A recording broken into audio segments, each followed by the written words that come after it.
Nama saya Intan Yusnaini dengan NIM E1021231003 Prodi Pembangunan Sosial.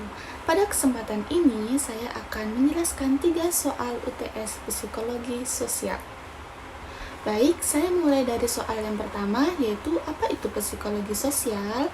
Menurut pemahaman saya, psikologi sosial adalah cabang ilmu psikologi yang mempelajari bagaimana pikiran, perasaan, dan perilaku individu dipengaruhi oleh kehadiran orang lain, baik secara nyata, terbayangkan, maupun tersirat. Psikologi sosial berbeda dengan psikologi umum karena fokusnya bukan hanya pada individu secara personal, tetapi pada interaksi sosial dan pengaruh konteks sosial terhadap individu tersebut.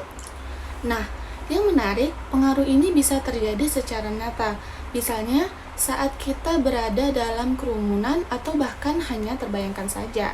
Contohnya, waktu kita sendirian di kamar nih, kita mungkin santai banget, bisa nyanyi-nyanyi keras, ngobrol sendiri, atau bahkan joget-joget gak jelas. Sedangkan ketika kita berada di kerumunan atau sedang dengan orang lain, perilaku kita berubah kan? Nah, itulah yang dipelajari oleh psikologi sosial.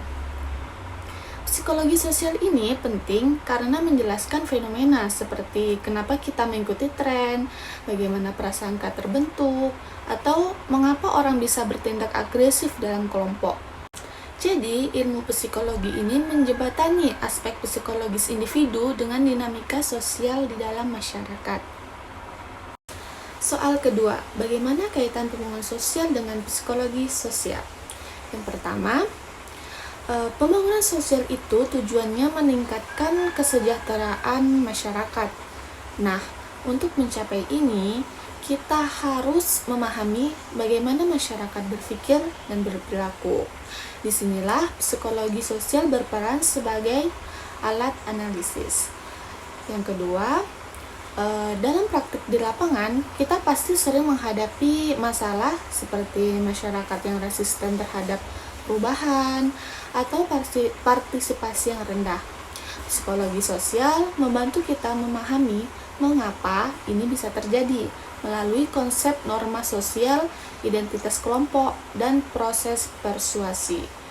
Dan yang ketiga adalah program pembangunan yang efektif harus mempertimbangkan aspek psikologis masyarakat, nilai-nilai mereka, motivasi mereka, dan juga pola interaksi mereka.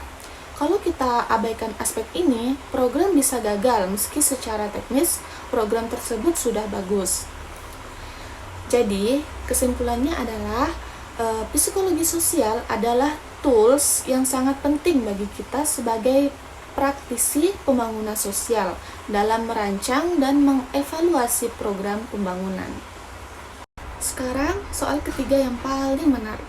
Kenapa aksi demo di berbagai daerah menyebar seperti api di jerami? Fenomena ini bisa dijelaskan dengan teori belajar sosial dari Albert Bandura. Teori ini mengatakan bahwa manusia belajar bukan cuma dari pengalaman langsung, tapi juga dari mengamati orang lain. Mekanisme pertama yaitu modeling atau peniruan. Contohnya, ketika masyarakat di Surabaya melihat demo di Jakarta lewat media sosial, mereka mengobservasi bahwa demo itu efektif untuk menyampaikan aspirasi, lalu mereka meniru di daerah mereka sendiri. Mekanisme kedua, vicarious reinforcement atau penguatan tidak langsung.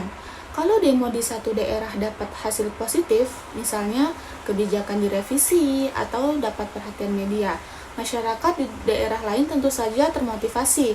Mereka berpikir, kalau mereka bisa, kita juga bisa. Nah, mereka ini belajar dari kesuksesan orang lain tanpa harus mengalaminya sendiri dulu. Nah, mekanisme yang ketiga adalah proses kognitif. Di era media sosial seperti sekarang ini, informasi tentang demo menyebar sangat cepat. Orang-orang memproses informasi ini. Mereka mengidentifikasi, oh, masalah mereka sama dengan masalah kita. Lalu, mereka ada dorongan untuk bertindak. Ada proses identifikasi masalah dan solusi yang dipelajari secara sosial. Kenapa fenomena ini menyebar cepat seperti api di jerami? Karena ada beberapa faktor pendukung, yakni ada 4 faktor. 1. Kesamaan permasalahan menciptakan resonansi. Yang kedua, media sosial mempercepat pembelajaran sosial. Ketiga, ada solidaritas dan identitas kolektif yang terbentuk. Dan yang keempat, ada figur atau kelompok yang menjadi tiruan seperti mahasiswa atau aktivis. Nah, jadi teori belajar sosial menunjukkan bahwa demo itu bukan muncul secara spontan, tapi melalui proses pembelajaran sosial yang kompleks. Masyarakat belajar dari masyarakat lain. Maka dari itu, perilaku sosial bisa menyebar secara masif dalam waktu yang sangat singkat. Baik, demikian tadi jawaban saya atas ketiga soal UTS Psikologi Sosial ini. Semoga penjelasan saya cukup jelas dan dapat dipahami. Terima kasih atas perhatiannya. Mohon maaf apabila ada kesalahan dalam penjelasan saya. Wassalamualaikum warahmatullahi wabarakatuh.